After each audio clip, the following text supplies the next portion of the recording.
और वक्फ bill pass होने पर all India personal law board के प्रवक्ता सैयद कासिम रसूल इलियास ने देश भर में शाहीन बाग के धरने की तरह धरना देने की बात कही, जिस पर बीजेपी सांसद योगेंद्र चंदोलिया ने all India personal law board के विरोध प्रदर्शन पर विवादित बयान दिया। चंदोलिया ने कहा कि all India personal law board के लोग शाहीन बाग बनाने की बात कर रहे हैं। पहले जब शाहीन बाग में धरना हुआ था तो कई महिलाएं प्रेग्नेंट हुई।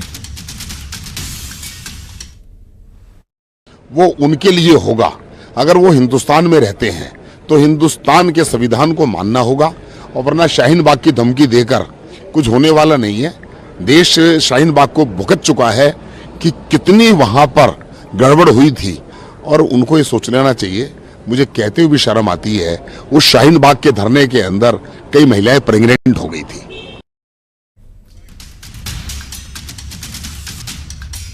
और इधर जंतर मंतर पर अफरा तफरी का माहौल तक बन गया, जब वक्फ बिल के खिलाफ हिंदू संगठन भी जंतर मंतर पहुंच गए हैं।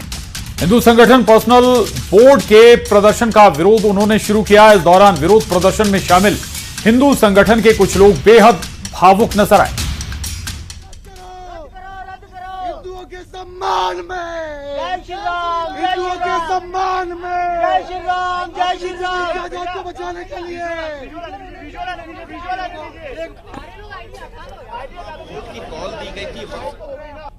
100 करोड़ हिंदू समाज अगर 110 करोड़ है, उसकी एक एक इंच वक्फ बोर्ड ले लेगा। इस देश के अंदर हम अपनी 28 बीघे किसान खेती की जमीन भी छोड़ेगा, किसान या घर परिवार भी छोड़ेगा, और यहाँ से कहा जाएगा भारत छोड़ के हम कहा जाए, तो ये विरोध हम समर्थन करते हैं। हम सरकार के कानून का समर्थन करते हैं। कानून आए और रद्द हो, हम कह रहे हैं रद्द की मांग करते हैं। हम जेल जाने को तैयार है, पुलिस अरेस्ट कर ले, सरकार जेल भेज दे, लेकिन हम अपना हक नहीं छोड़ेंगे। वक्फ बोर्ड के नाम पे जो ये संशोधन हो रहा है देश में, सरकार कर रही है, और ये शाहीन बाग बनाना चाहते हैं, नाराए तकबीर का नारा दे रहे हैं, ये नहीं चल सकता।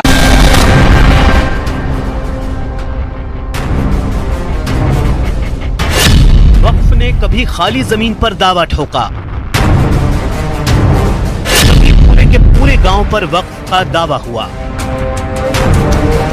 वक्फ ने कभी 1500 साल पुराने मंदिर पर दावा किया, और फिर एक के बाद एक विवादों ने वक्फ के कामकाज पर ऐसा सवालिया निशान लगाया कि इसके कानून में संशोधन की जरूरत महसूस होने लगी। वक्फ के मौजूदा कानून को तो कई लोग बेलगाम की संज्ञा देने लगे। तर्क दिया जाने लगा कि मौजूदा कानून के चलते वक्फ बोर्ड धार्मिक बोर्ड के बजाय अपनी पहचान एक जमीन अधिग्रहण करने वाले संगठन के तौर पर बना चुका है। फिलहाल पूरे देश में वक्फ बोर्ड के पास 8,72,000 से ज्यादा अचल संपत्तियां हैं। इसका क्षेत्रफल करीब 9,40,000 एकड़ है, और इसकी कुल अनुमानित कीमत लगभग 1.2 लाख करोड़ रुपए है। पिछले 13 साल में वक्फ की कुल संपत्तियों की संख्या करीब 2 गुनी हो गई है। इस बढ़ी हुई संपत्तियों ने वक्फ के मालिकाना हक का भी विस्तार किया, और इसके विवादों का भी। बताऊं कि क्या संविधान ने जैन समाज, क्रिश्चियन समाज, ईसाई समाज को वक्फ जैसे अधिकार दिए हैं? क्यों केवल वक्फ के पास ही असीमित ताकत होनी चाहिए ग्रैबिंग की? कभी पार्लियामेंट क्लेम कर लिया, कभी महाकुंभ क्लेम कर लिया, कभी किसानों की जमीन क्लेम कर ली, और कांग्रेस पार्टी, तृणमूल कांग्रेस, समाजवादी, MIM इस पर कुछ नहीं बोलेगी। बात कही है कि अगर ये बिल पारित हो जाता है तो हम देशव्यापी अभियान छेड़ेंगे, जिस तरह हमारे किसानों ने छेड़ा था, जिस तरह उन्होंने फार्म लॉज को वापस करवाया था। इसी तरह हम समझते हैं लोकतंत्र के अंदर असल ताकत अवाम के पास होती है, तो हमारे सामने ये रास्ता खुला हुआ है। वक्फ के पास इस समय दावे वाली असीमित संपत्तियां हैं, और मौजूदा संपत्तियों के हिसाब से ये देश में जमीन का मालिकाना हक रखने वाली तीसरी सबसे बड़ी संस्था है। देश में रेलवे के पास सबसे ज्यादा जमीन का मालिकाना हक है। रेलवे के पास 33 लाख एकड़ जमीन है।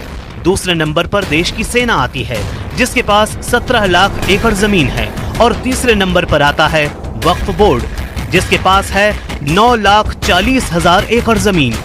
लेकिन जमीन को लेकर सबसे ज्यादा विवाद वक्फ बोर्ड के साथ ही चल रहा है। कश्मीर से लेकर कन्याकुमारी और असम से लेकर गुजरात तक वक्फ के कई मामले तो चौंकाने वाले हैं। अब वक्फ के कानून में संशोधन की तैयारी है। नया संशोधित कानून लागू हुआ तो उम्मीद है वक्फ को लेकर विवाद भी कम होंगे, और जमीन को लेकर इसका असीमित अधिकार भी।